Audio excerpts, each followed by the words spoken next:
ਮਰੀਅਮ ਨਵਾਜ਼ ਦੇ ਖਿਲਾਫ ਤੋਹੀਨ ਅਦਾਲਤ ਦੀ ਕਾਰਵਾਈ ਲਈ ਚੀਫ ਜਸਟਿਸ ਨੂੰ ਖਤ। ਪਾਕਿਸਤਾਨ ਮੁਸਲਿਮ ਲੀਗ ਨੂੰ ਚੀਫ ਆਰਗੇਨਾਈਜ਼ਰ ਮਰੀਅਮ ਨਵਾਜ਼ ਦੇ ਅਵਾਮੀ ਜਲਸਾ 'ਚ ਮੁਅੱਜ਼ਜ਼ ਜੱਜਾਂ ਦੇ ਖਿਲਾਫ ਜ਼ੁਬਾਨੀ ਹਮਲਿਆਂ ਤੇ ਤੋਹੀਨ ਅਦਾਲਤ ਦੀ ਕਾਰਵਾਈ ਲਈ ਚੀਫ ਜਸਟਿਸ ਆਫ ਪਾਕਿਸਤਾਨ ਨੂੰ ਖਤ ਤਹਿਰੀਰ ਕੀਤਾ ਗਿਆ। ਇਤਲਾਹ ਦੇ ਮੁਤਾबिक ਪਾਕਿਸਤਾਨ ਮੁਸਲਿਮ ਲੀਗ ਨੂੰ ਦੇ ਚੀਫ ਆਰਗੇਨਾਈਜ਼ਰ ਮਰੀਅਮ ਨਵਾਜ਼ ਦੇ ਅਵਾਮੀ ਜਲਸਾ 'ਚ ਮੁਅੱਜ਼ਜ਼ ਜੱਜਸ ਦੇ ਖਿਲਾਫ ਜ਼ੁਬਾਨੀ ਹਮਲਿਆਂ ਤੇ ਤੋਹੀਨ ਅਦਾਲਤ ਦੇ ਮਾਮਲੇ ਤੇ ਚੀਫ ਜਸਟਿਸ ਆਫ ਪਾਕਿਸਤਾਨ ਨੂੰ ਖਤ ਤਹਿਰੀਰ ਕੀਤਾ ਗਿਆ। ਇਹ ਖਤ ਸਾਬਿਕ ਅਟਾਰਨੀ ਜਨਰਲ ਅਨਵਰ ਮਨਸੂਰ ਖਾਨ ਦੀ ਜਾनिब ਤੋਂ ਤਹਿਰੀਰ ਕੀਤਾ ਗਿਆ, ਜਿਸ 'ਚ ਅਦਾਲਤ ਦੀ ਸਾਖ, ਤਕਰੀਮ ਤੇ ਮੁਅੱਜ਼ਜ਼ ਜੱਜਸ ਦੇ ਵਕਾਰ ਦੇ ਤਹੱਫੁਜ਼ ਦੇ ਲਈ ਕਾਰਵਾਈ ਦੀ ਇਸਤਦਾ ਕੀਤੀ ਗਈ ਹੈ। ਮਨਸੂਰ ਖਾਨ ਦੀ ਜਾनिब ਤੋਂ ਲਿਖੇ ਗਏ ਖਤ 'ਚ ਕਿਹਾ ਗਿਆ ਹੈ ਕਿ 23 ਫਰਵਰੀ ਨੂੰ ਮਰੀਅਮ ਨਵਾਜ਼ ਦੀ ਸਰਗੋਦਾ 'ਚ ਕੀਤੀ ਗਈ ਗੁਫ਼ਤਗੂ ਤੋਂ ਚੀਫ ਜਸਟਿਸ ਨੂੰ ਆਗਾਹ ਕਰਨਾ ਚਾਹਨਾ। ਨੂਨ ਲੀਗੀ ਰਹਿਨੁਮਾ ਨੇ ਸਰਗੋਦਾ ਦੇ ਜਲਸੇ 'ਚ ਸੁਪਰੀਮ ਕੋਰਟ ਤੇ ਮੁਅੱਜ਼ਜ਼ ਜੱਜਸ ਦੇ ਖਿਲਾਫ ਗੁਫ਼ਤਗੂ ਕੀਤੀ ਤੇ ਆਵਾਮ ਨੂੰ ਉਕਸਾਇਆ।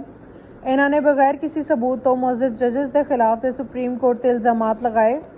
ਸਾਬਿਕ ਅਟਾਰਨੀ ਜਨਰਲ ਨੇ ਮਜ਼ੀਦ ਲਿਖਿਆ ਕਿ ਮਰੀਅਮ ਨਵਾਜ਼ ਨੇ ਇੰਤਖਾਬਾਤ ਦੇ ਮਾਮਲੇ ਤੇ ਸਮੋਟੋ ਕੇਸ 'ਚ ਬੈਂਚ ਦੇ ਅਰਕਾਨ ਨੂੰ ਤਨਕੀਦ ਦਾ ਨਿਸ਼ਾਨਾ ਬਣਾਇਆ। Justice Ijazul Hasan, justice Mazahir Naqvi Panama case से बेंच का हिस्सा रहे ने। बगैर ठोस सबूत तो अदलिया के खिलाफ इस किस्म की जुबान इस्तेमाल नहीं हो सकती। इन्हां दा कहना सी कि शदीद तनकीद तो अदलिया की आज़ादी ते इंसाफ के निज़ाम ते हमला तसव्वुर किया जाता है। दोनों मुअज़्ज़ज़ जजेस साहिबान ते तनकीद का मकसद इंसाफ ते असरअंदाज होना ते रुकावट डालना सी। साबिक अटारनी जनरल ने चीफ जस्टिस के नाम अपने खत च मुतालबा किया कि मरीयम नवाज के खिलाफ तौहीन अदालत की कार्रवाई अमल च लाई जाए। उम्मीद है कि मुअज़्ज़ज़ अदालत हकाइक देख कर आइन ते बालादस्ती दे अदलिया की इज्जत नूं मद्देनज़र रखदियां होया कार्रवाई जारी रखेगी।